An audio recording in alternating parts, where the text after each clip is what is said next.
శుక్లాంబరధరం విష్ణుం శశివర్ణం చతుర్భుజం ప్రసన్నవదనం ధ్యాయేత్ సర్వవిఘ్నోపశాంతయే అగజానన పద్మార్కం గజానన మహార్నిశం అనేకదంతం భక్తానాం ఏకదంతముపాస్మహే. నేను మీ వడ్రే వాదినారాయణరావు, యాది అస్వరజీ. ఇప్పుడు మనం సెప్టెంబర్ 1 తారీఖు నుంచి 30వ తారీఖు వరకు కూడా 12 రాసుల వాళ్ళకి ఈ సెప్టెంబర్ నెలలో ఎలా ఉండబోతుందో తెలుసుకుందాం. మీ జాతకాలు తెలుసుకోవాలనుకుంటే 7075389589 కాల్ చేస్తే నేనే స్వయంగా లిఫ్ట్ చేసి మీతో మాట్లాడతా. వృషభ రాశి వాళ్ళకి సెప్టెంబర్ నెలలో మీ రాశిలోనే గురుడు చంద్రుడు కలిసి ఉండడం వలన గజకేసర యోగం ఏర్పడింది. చంద్రుడు 23, 24 తారీఖులో కూడా మీ రాశిలోనే ఉండడం చాలా మంచిదండి. అంటే మీరు ఏ పని చేసినా కూడా ఆ పనిలో విజయం సాధించడము చక్కటి యోగంగా ఉండడము జరుగుతుంది. చంద్రమంగళ యోగం కూడా మీకు ద్వితీయ భావంలో ఉంది. అంటే 25, 26 తారీఖులో కూడా మీకు చంద్రుడితో కలిసిన కుజుడు ఉన్నాడు. ఈ కుజుడు 27 ఆగస్టు నుంచి ఆల్మోస్ట్ 20 అక్టోబర్ వరకు కూడా అంటే 45 రోజుల పాటు ఆయన అక్కడ ఉంటాడు. సో అంత మంచివాడు కాదు. కానీ కుజుడు మీకు సెకండ్ భావంలో ఉండడం వల్ల, చంద్రుడితో కలిసి ఉండడం వల్ల మీకు ధనయోగం బాగుంటుంది, కుటుంబంలో వృద్ధి కలుగుతుంది. గాయకులకి చాలా విజయవంతమైన రోజులని చెప్పచ్చు. ప్రయాణాలు చేయడానికి అవకాశాలు ఎక్కువ ఉన్నాయి. ఈ బుధుడు కూడా మీకు 4వ భావంలో ఉండడం వల్ల, రవి బుధులు ఉండడం వల్ల బుధాదిత్యయోగం ఏర్పడింది. రవి బుధులు వలన డాక్టర్స్ వృత్తిలో ఉన్న వాళ్ళకి, లాయర్స్ వృత్తిలో ఉన్న వాళ్ళకి, సైంటిస్టులకి, మ్యాథమెటిషియన్స్కి చాలా బాగుంటుంది. అంతేకాకుండా శని దృష్టి బుధుడికి ఉండడం వలన చాలా యోగ్యవంతమైన కాలం అండి. అంటే రచయితలుగా మీరు మంచి పేరు తెచ్చుకుంటారు, ధనం సంపాదిస్తారు. మీ డైలాగులతోటి, మీ ప్రాసలతోటి, మీ కథలతోటి జనాల్ని మంత్రముగ్ధులు చేస్తారు.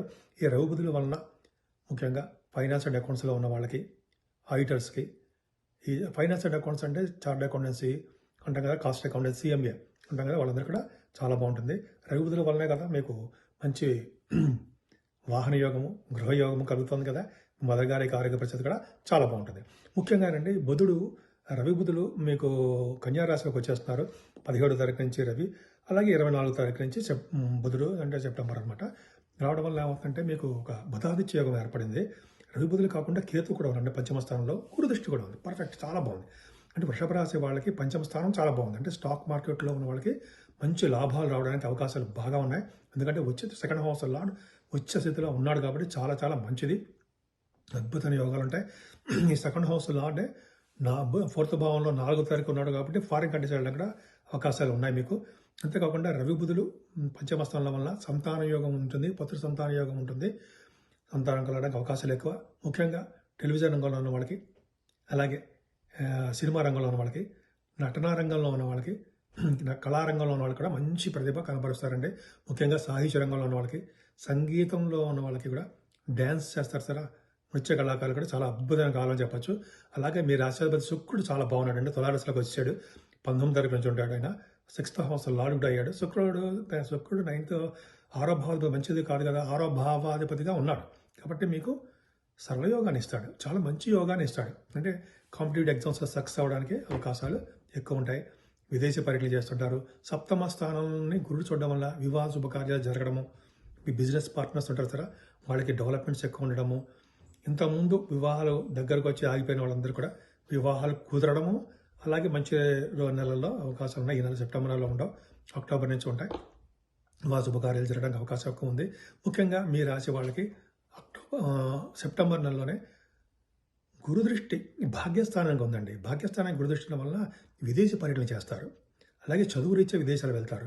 మీరు చేస్తున్న బిజినెస్లు చాలా బాగుంటాయి. గురువు గారిని పీఠాధిపతిని కలవడమే కాకుండా కాశీ వంటి పుణ్యక్షేత్ర దర్శనాలు చేసుకుంటారు. గంగా నది స్నానాలు కూడా చేస్తారు. మీరు ఏ బిజినెస్లు చేసినా ఆ బిజినెస్లో బాగా డెవలప్ అవుతారు. ముఖ్యంగా సాఫ్ట్వేర్ రంగంలో ఉన్న వాళ్ళకి, రియల్ ఎస్టేట్ రంగంలో ఉన్న వాళ్ళకి, అలాగే ఫుడ్ బిజినెస్ ఉన్న వాళ్ళకి, గవర్నమెంట్ ఆర్గనైజేషన్లో చేసే కాంట్రాక్ట్ ఉంటుంది సార్, వాళ్ళకి, గోల్డ్ అంటే సిల్వర్ పరిస్థితి వాళ్ళందరూ కూడా చాలా బాగుంటుంది. ముఖ్యంగా దశమంలో శని రెట్రోగ్రేషన్లో ఉన్నాడు, బలంగా ఉన్నాడు. మీ శని మంచివాడే కదా, అంటే మంచి పేరు ప్రఖ్యాతులు తీసుకొస్తాడు. ముఖ్యంగా రాజకీయ నాయకులకి మంచి పేరు ఉంటుంది, వాళ్ళ నేమ్ అండ్ ఫేమ్ ఎక్కువ ఉంటుంది, ప్రజాదరణ ఎక్కువ ఉంటుంది. అంతేకాకుండా గవర్నమెంట్ ఆర్గనైజేషన్లో పనిచేసే వాళ్ళకి ఉన్నతమైన పదవులు వస్తాయి. ముఖ్యంగా సాఫ్ట్వేర్ రంగంలో ఉన్న వాళ్ళకి చాలా మంచిదండి. అంతేకాకుండా ఎలక్ట్రిసిటీ, ఎలక్ట్రానిక్స్ రంగంలో ఉన్న వాళ్ళకి, కంప్యూటర్స్, హార్డ్వేర్ రంగంలో ఉన్న వాళ్ళకి, సిమెంట్ పరిశ్రమలో ఉన్న వాళ్ళకి, ఆటోమొబైల్ ఇండస్ట్రీస్ ఉంటాయి. ఆటోమొబైల్ ఇండస్ట్రీస్ ఇప్పుడు మనం చెప్పడం మర్చిపోతూ ఉంటాం. ఆటోమొబైల్ ఇండస్ట్రీస్లో ఉన్న వాళ్ళకి చాలా మంచి కాలం అన్నది. అంతేకాకుండా శని చాలా అద్భుతమైన ఫలితాలు మీకు ఇస్తాడు. ఈ సంవత్సరం ఈ నెలల మొత్తం కూడా చాలా బాగుంది. అంతేకాకుండా దశమంలో రాహుతో కలిసి చంద్రుడు కదండి. చంద్రుడు 26, 27 తారీఖుల 18, 19 తారీఖులో ఉంటాడు అక్కడ. అక్కడ అంటే మీనరాశిలో. పైగా 9th భావం. ఫారిన్ కంట్రీస్ వెళ్తారు. ఫ్లైట్లు ఎక్కేటి చేస్తుంటాడు. ఫ్లైట్లో వెళ్తుంటారు మీరు. విదేశాలు వెళ్ళడానికి అవకాశం ఉంది. అలాగే దశమస్థానం కాబట్టి మీకు చక్కటి ఉద్యోగ అవకాశాలు ఎక్కువ ఉంటాయి. ముఖ్యంగా నీటి మీద ప్రయాణం చేస్తారు. ఇంకా చెప్పాలంటే కాశీ వంటి క్షేత్రం ఇంకా చెప్పినట్టు చేస్తారు. మీకు చేస్తున్నటువంటి కంప్యూటర్స్ సంబంధించిన వాటిలోనే ఎక్కువ డెవలప్మెంట్స్ ఉంటాయి. మీరు చేస్తున్న ఏ ఉద్యోగం కూడా ఆ ఉద్యోగం అయినా సరే ఆ ఉద్యోగంలో ప్రతిభ కనపరుస్తారు. ముఖ్యంగా మీరు పూజించవలసిన దేవుడు అమ్మవారు. అమ్మవారిని ఎంత పూజిస్తే అంత చాలా శుభ ఫలితాలు పొందుతారు. ఈ సెప్టెంబర్ నెలలో మనకి వినాయక చవితి వస్తుంది 7వ తారీఖుని. కొన్ని కంట్రీస్లో అమెరికా వంటి దేశాల్లో 6వ తారీఖున వస్తుంది. ఇండియాలో 7వ తారీఖుని శనివారం నాడు చేసుకుంటాము. వినాయకుడిని పూజించడము, ఆరాధించడము, అలాగే సమంతకమణి కథ చదివిన తర్వాత అక్షంతలు కూడా తల మీద వేసుకోవడం వలన ఆ రోజుని మీకు తెలిసిందే ఉందండి, చంద్రుని చూడడం వలన వచ్చే దోషము, నీలాపనిందలు అన్నీ తొలగిపోతాయి అని శ్రీకృష్ణ భగవానుడే మనకి ఈ కథలో కూడా చెప్పారు ఆయన. సో మనం తప్పకుండా చేద్దాము, వినాయకుడిని ఆరాధన చేసుకుందాము. అలాగే 9వ తారీఖుని స్కంద షష్ఠి, సూర్య షష్ఠి అని వస్తుందండి. అంటే సూర్య షష్ఠి అంటే సూర్య భగవానుడికి ఇష్టమైన రోజు ఆ రోజు. అంతేకాకుండా సుబ్రహ్మణ్య స్వామి, వీరిద్దరిని పూజించడం వలన చాలా మంచి ఫలితాలు ఉంటాయి. అన్ని రాసుల వాళ్ళు కూడా ఈ పూజించాలి. ముఖ్యంగా సూర్య భగవాన్ ఆరాధన చాలా చాలా మంచిదండి. అది అద్భుతమైన ఫలితాలు మనకి తప్పకుండా ఉంటాయన్నమాట. సూర్య భగవాన్ని ఆరాధించడము, ఆ రోజు మనకి సూర్య భగవానుడికి ఆదిత్య వ్రతం చేయడం వల్ల కూడా చాలా మంచి ఫలితాలు ఉంటాయి. ఆదిత్య వ్రతం సూర్య భగవానుడు నమస్కార పీరియడ్ కదండి ఆయన. నమస్కారం చేయడం వల్ల మంచి ఫలితాలు ఉంటాయి. అంతేకాకుండా చక్కటి ఆరోగ్యాన్ని, ఐశ్వర్యాన్ని ప్రసాదించేవాడు సూర్య భగవానుడు మాత్రమే అంటే సూర్య భగవానుడు ఇస్తాడండి. అంతేకాకుండా సుబ్రహ్మణ్య స్వామి ఆరాధన చేయడం వల్ల ఈ రోజు కూడా అంటే సుబ్రహ్మణ్య స్వామిని అలాగే సేమ్ సూర్య భగవాన్ ఆరాధన చేయడం వల్ల చాలా మంచిది. ముఖ్యంగా సుబ్రహ్మణ్య స్వామి ఆరాధన ఏంటంటే ఆయనని ఆరాధించడం వల్ల, అంటే కళ్యాణం చేయించడం కానీ, లేకపోతే సుబ్రహ్మణ్య స్వామికి పూజలు చేయించడం కానీ, పుట్టలో పాలు పోయడం కానీ, ఇవన్నీ ఉంటాయి కదా. అలా చేయడం వల్ల పెళ్లి కాని వాళ్ళకి పెళ్లి అవ్వడము, సంతాన భాగ్యం కలగడము, భార్యాభర్తల యొక్క అనురాగం పెరగడం మీకు తెలియదే ఉందండి. సుబ్రహ్మణ్య స్వామి ఆరాధన చేస్తే ఎంతో అద్భుతమైన ఫలితాలు ఉంటాయని ఒకే రోజు రావడం సూర్య భగవానుడిది. అలాగే మన సుబ్రహ్మణ్య స్వామి షష్ఠి రావడం చాలా అద్భుతం అండి. ఈరోజు వీలుంటే ఉపవాసం ఉండండి. ఉపవాసం అంటే పొద్దున టిఫిన్ చేయొచ్చు, భోజనం చేయొచ్చు. రాత్రికి మాత్రం భోజనం చేయకుండా పిండి పులిహారం ఏదో చేసి తింటే చాలా మంచి ఫలితాలు వస్తాయి. వినాయకుడి ఆరాధన చాలా అద్భుతమైన ఫలితాలు ఉంటాయి. సూర్య షష్ఠి, స్కంద షష్ఠి అద్భుతమైన ఫలితాలు. అలాగే ఈ నెల 18వ తారీఖున అంటే మహాలయ పక్షాలు వస్తున్నాయి. మహాలయ పక్షాలు చాలా పవర్ఫుల్ కదా.